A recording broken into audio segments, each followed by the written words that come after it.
And so I started thinking about this idea of the triple threat.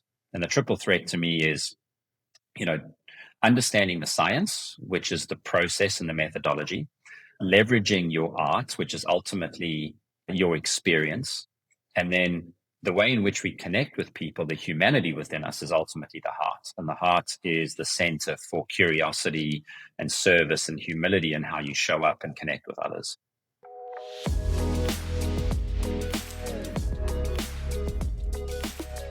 Welcome to the High Performance Sales Leader podcast. And our guest today is none other than Antoine LeTard.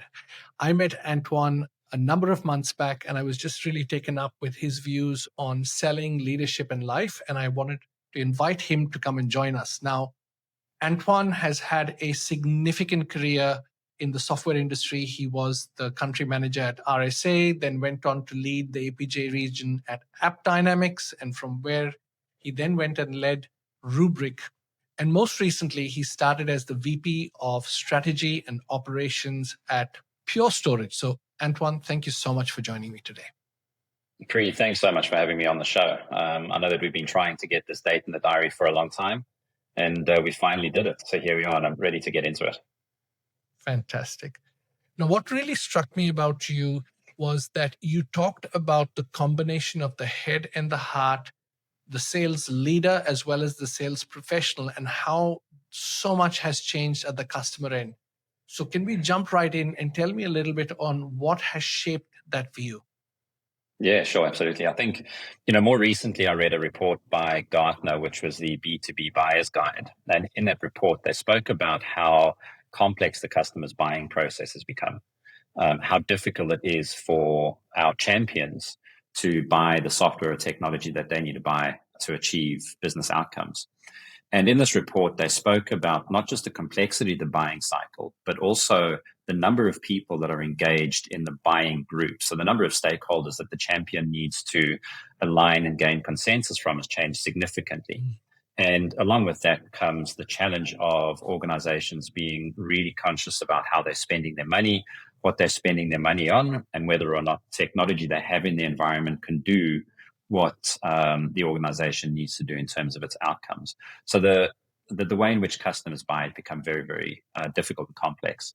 And so that's kind of that sets the scene, or I guess the precursor for the conversation about this idea of sales being not just about the head and the intellect and, whether or not you understand your technology really well and whether or not you can align that technology with the business outcomes of the customers that you're trying to serve, but rather about how we go and connect with those customers and whether or not we align in using playbooks or methodologies or processes to help our champions buy the technology that we're trying to sell to them. And so I guess for me, the pivot has come, it's not just about the head or the heart. I think it's also about the science. And so I started thinking about this idea of the triple threat. And the triple threat to me is, understanding the science, which is the process and the methodology, leveraging your art, which is ultimately your experience, and then the way in which we connect with people, the humanity within us, is ultimately the heart. And the heart is the center for curiosity and service and humility and how you show up and connect with others. I love it. And I really like the concept of triple threat because truly, I think I get in my job on a day-to-day basis across my team to see well over 100 account executives and 10 or 15 leaders every single week. And you can tell very quickly where something is missing. And I really like the framework. So tell me a little bit more. So we're in a multi-tool platformed environment, both on the seller and the customer side. And yet you have people who are chronically underperforming. So let's unpack that and tell me your thoughts around this. Yeah, good. So I think if you think about the science for a second, the science is the tools and the processes and the platforms that the organization make available to you for you to be effectively successful in what you're doing. I think when I first started selling, my go-to weapon or capability, I guess, was the fact that I could build really good relationships very quickly with customers. Back then, the buying process was quite simple, quite linear. CFOs were less interested in what the CIOs were spending their money on.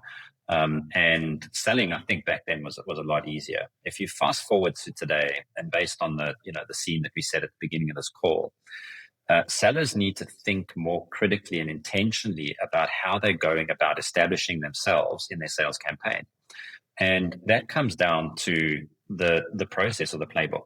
A lot of organizations invest a significant amount of enablement in helping sellers do the necessary research. So when they show up for the first meeting with a customer, they show up with already firsthand knowledge of the customer's environment that they're operating in, the challenges that are experiencing in those environments, so that the conversation with the potential champion is more about discovery of how those pains or challenges are manifesting in the organization, as opposed to doing the research in that meeting, which is discovery.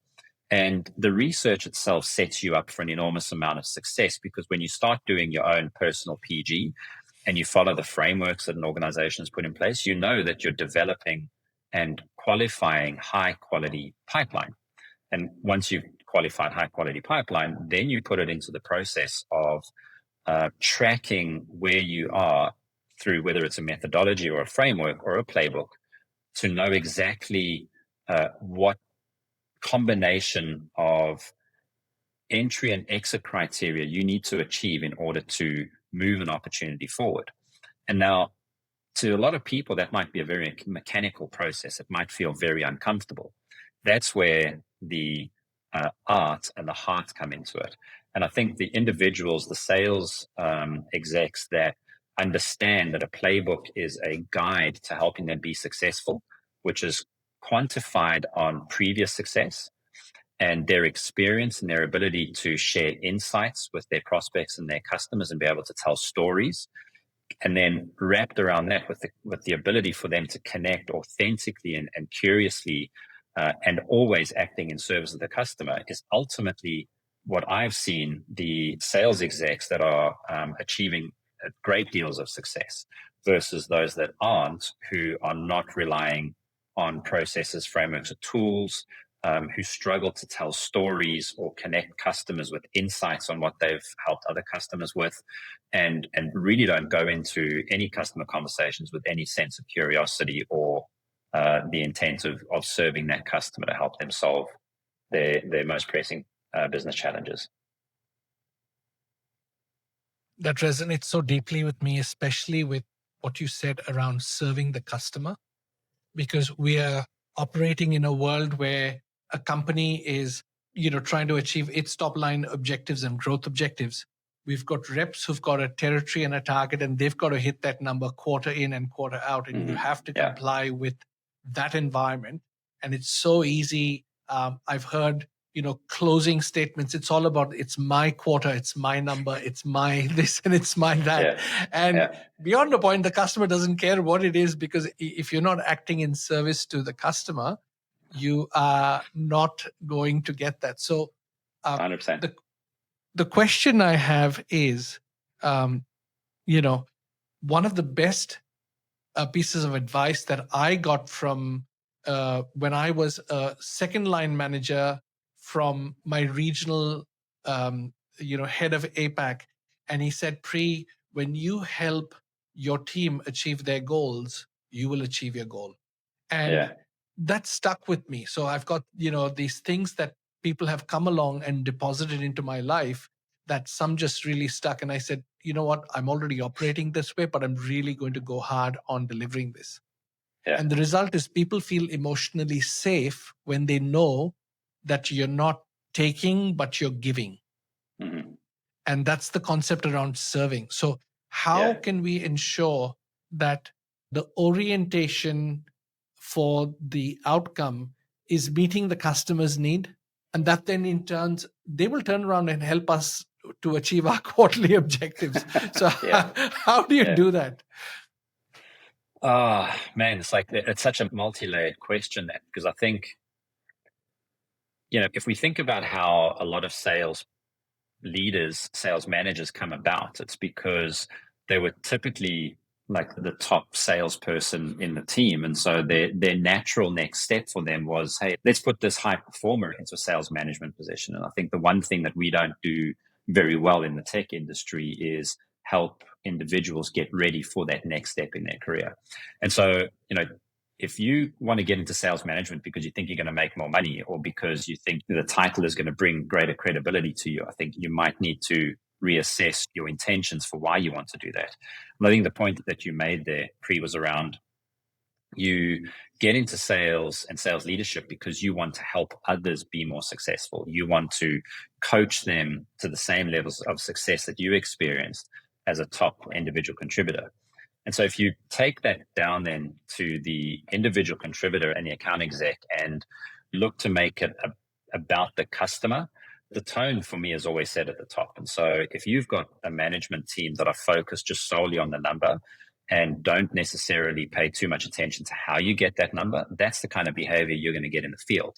However, if the tone at the top is set from the perspective that you're looking to grow and build long-term strategic relationships, and the AEs are aligned to building business value for those customers, then it does matter how the AE engages, and the AE's behavior will change in accordance with the way in which they're managed by their first line manager and the way in which that first line manager is managed by the second or third line.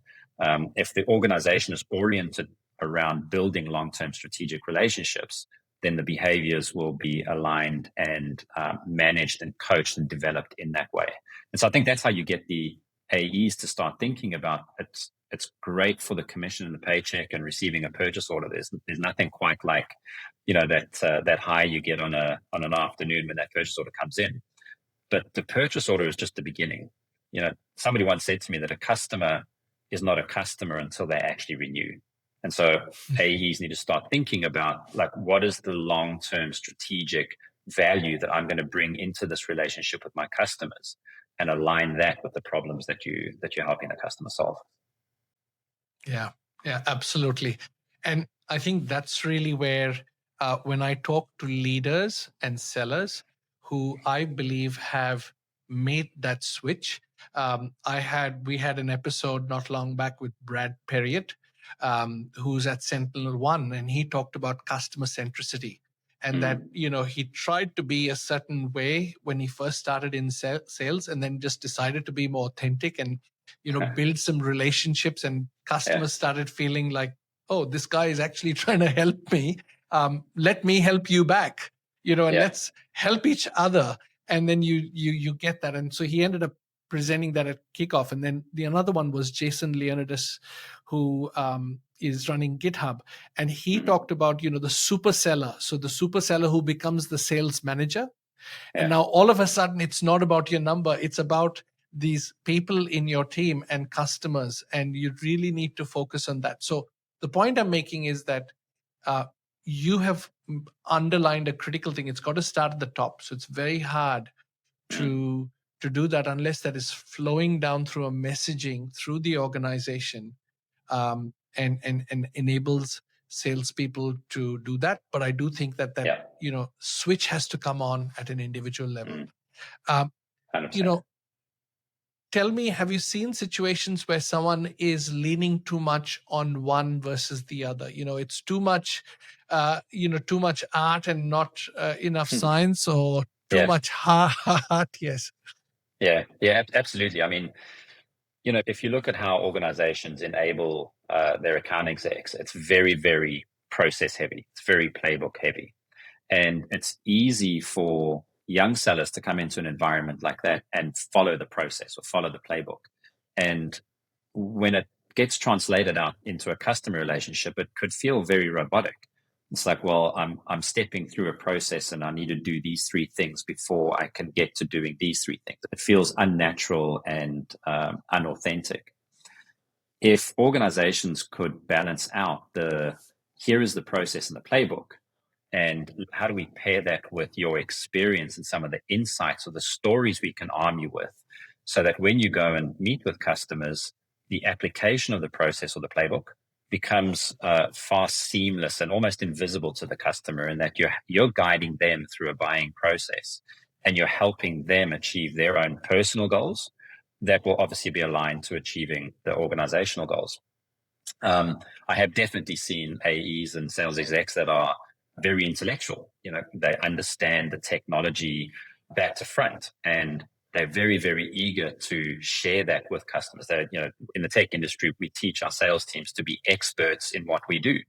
And if you're too heavily reliant on the intellectual part of it, you want to run in and you want to go and tell your customers all about the great things that your product can do without really understanding first what challenges the customer is going through. And if you kind of over rotate that just to a level of curiosity where you go and sit down and you just want to understand everything you can about the customer's business, you miss the opportunity then to actually turn the opportunity you've come across into execution. And so any one of those aspects on their own, on the far side, on the hard side, you never progress anything. On the art side or the intellectual side, if you're just using your brain, all you're doing is telling the customer what you know. And on the process side, you might come across as robotic. And I think the opportunity for a lot of account execs and sales execs is to figure out how to balance both the execution of a process with the experience that you bring in and the quality of exchange and value you can deliver for your customer, while making it a really authentic and really kind of collaborative environment for the customer to explore how the two organizations can work together. Yes, that absolutely makes sense, because you brought up a very simple, but I think a profound distinction between a salesperson and a sales professional, right? Can you unpack that for us? Yeah, I posted about this on LinkedIn a couple of months back. And the thing that got me thinking about it was, if you think about a professional athlete, think about Usain Bolt as an example. I think everybody knows who he is. Absolutely. He was an athlete who was going after the major prize. He wanted to be the best he could possibly be in his particular field. And what that meant was he spent an enormous amount of time with coaches, with specialists, with doctors, with physiotherapists to try and understand how he could get the most out of his body, whether it be, can he shave hundredths of a second off his starting time? If he had to change his running style, what would that mean for him reducing his time to get around the track? And so, if you think about it from that perspective, he was training to be the best he could possibly be in his particular field. If you flip that around into the sales industry, a lot of individuals get into sales because they're really good at relationships and they believe that their relationships will be the key to their success. But they're actually selling themselves short. What they're not doing is looking for ways to develop and enhance the skill set that they need to be really effective at what they're doing, to be the absolute best that they can be in their respective field. So the difference between a sales professional and a salesperson is a sales professional takes their career very seriously. They might engage with coaches or mentors. They might read books and podcasts. They're incredibly coachable. They're always looking to learn from people. They take advice on. They look for feedback. They thrive on feedback. Conversely to that, a salesperson might not read. They might not listen to podcasts. They might not visit with coaches and speak to mentors. Generally quite closed off to coaching because they believe, or they know that they think they know better. And they believe that they can be successful in doing something that they've always done in the past.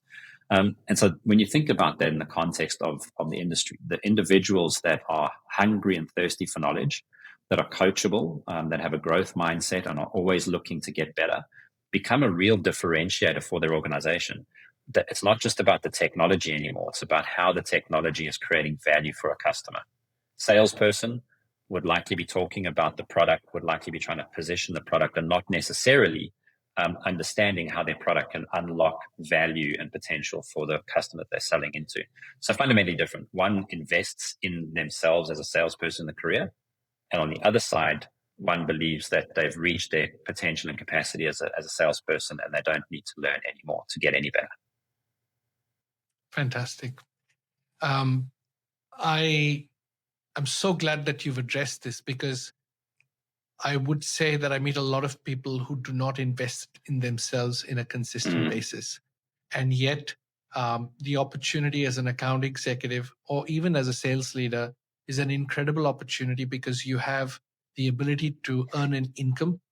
You have the ability to learn amazing skills. And the gift of that is not only just money, but it's also personal growth. Because where you have 100%. personal growth, I'll take a minute to just say that I got into sales in the 90s in Xerox, and they were amazing at, teaching you how to sell.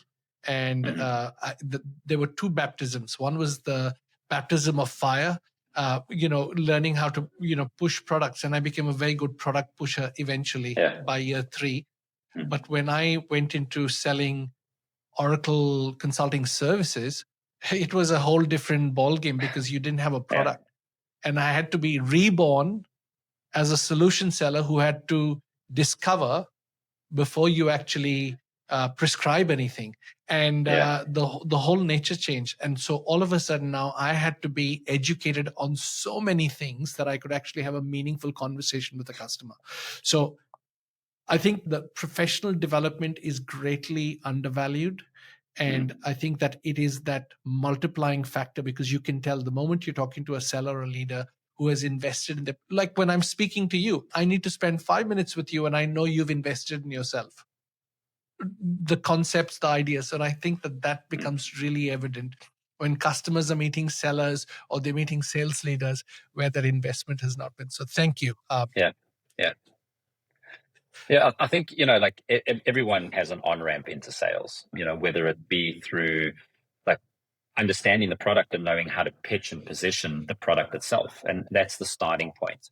Or whether you come from a consulting background and you really understand the customer's environments and how to position your product for value. I think there's a number of different on-ramps into the sales profession. I think the point that I really want to make is that don't settle for where you are and the skills that you have. Continually look for ways to get better. Be open to feedback. Be open to learning from others. Be open to recognizing that there are a multitude of ways in which you can continually enhance your skills.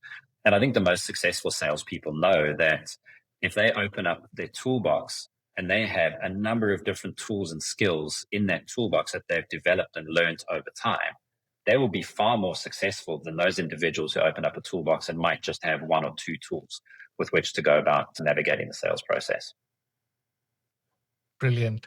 So one last question before we wrap up. So beyond sales success, I think you've outlined an amazing 3-legged stool, as I would call it, the science, the art, and the heart, because I believe that if you are missing one of 3, you're going to have an imbalanced career, so as to speak. But let's say you've built that stool. How does this help build a life of intentionality and fulfillment? That's a great question. And I think it requires intentionality to first start thinking about the legs of the stools that you want to build. And I think the intentionality starts well before you start thinking about science, art, and heart. It starts with asking the question really about, am I prepared to open myself up to learn, to enhance and unleash the potential that I've yet to realize? As an individual, I think self-inquiry is really important because self-inquiry brings about a certain sense of awareness about who you are, what's important to you, the values that you hold close, and whether or not you think more critically about where you want to end up in your life. And I think once you've gone through that self-inquiry, then you can start to think about, well, what are the things that I need to do more intentionally in order to become a better sales exec, in order to become a better sales leader, and in order to become a better sales manager, because I think, management and leadership are 2 fundamentally different roles, and I think can be interchanged very easily. Only then, once you're aware, can you start asking, like, what do I need to do to be a better husband, better father, better friend, better community member? So I think it all starts with awareness, the awareness of what's important to you, and then being very specific and applying your time, energy, and attention intentionally in the directions of the things that you know are going to contribute to your own personal and professional success. Absolutely. And you've articulated it really well, because I think at the end of the day, you've got to look beyond your quarter and the number, which we spend so much time looking at, talking about. Just like you said, being a father, being a father, a son, a spouse, there is a life that is supported by the work that we do, but we spend so much time at the work with the number that we're not thinking about the life. So I'll close with this bonus question. And this is, I call this the golden question, because in a week, whether I'm talking to an APAC VP, a founder, a CXO, or an account exec, I ask them, what do you want from your life in the next 3 to 5 years? That is called the golden question. That's a great question. What do I want from my life in the next 3 to 5 years? I think I might turn that around and say, what do I want my life to contribute to in the next 3 to 5 years? Because I think it's easy to say what you want from life, but what do you want to give back to life? Who do you want to give it back to? And what kind of impact do you want to have on your family and the people that mean the most to you? What kind of impact do you want to have on the people that you work with and the customers you serve? And what kind of impact do you want to have on the world at large? What do we have to offer? And I think what we have to offer is our untapped potential, and the way in which we provide that untapped potential to all of those people that I spoke about and all those environments is to ask ourselves the question, how great are we willing to let life be? Antoine, if this was a performance review from meet standards, you've gone to complete exceed standards, right? So you've taken so we'll call that the platinum question. Awesome. Mine is the golden question. I love it. You've leveled it up, and I'll tell you why, because so many people get caught up on quota, territory, OTE, that I try and elevate the question is, hey, what do you want and you will be surprised. 8 out of 10 haven't done the thinking. They're not able to articulate clearly that I'm trying to buy my kids, property. I am trying to send them on an education. I want to do this for this one. So I'm trying to elevate it to a level 10 conversation, but you've given it the much, much higher one. So thank you. I appreciate that, Pree. Thank you. Well, as I expected that this was going to be, a holistic conversation, and you've elevated it. So I can only say thank you so much. I appreciate you, and somebody's going to benefit greatly from listening into this today. Yeah, thank you, Pree. And I think you also do a phenomenal job of bringing industry leaders onto your podcast to share their skills and knowledge with anyone who's willing to listen. And it's been a real pleasure being on the show. And, unfortunately, I can't help but bring anything but heart to what I do. And I'm glad that you've provided that platform and created the conditions for me to share that. Thank you. Fantastic.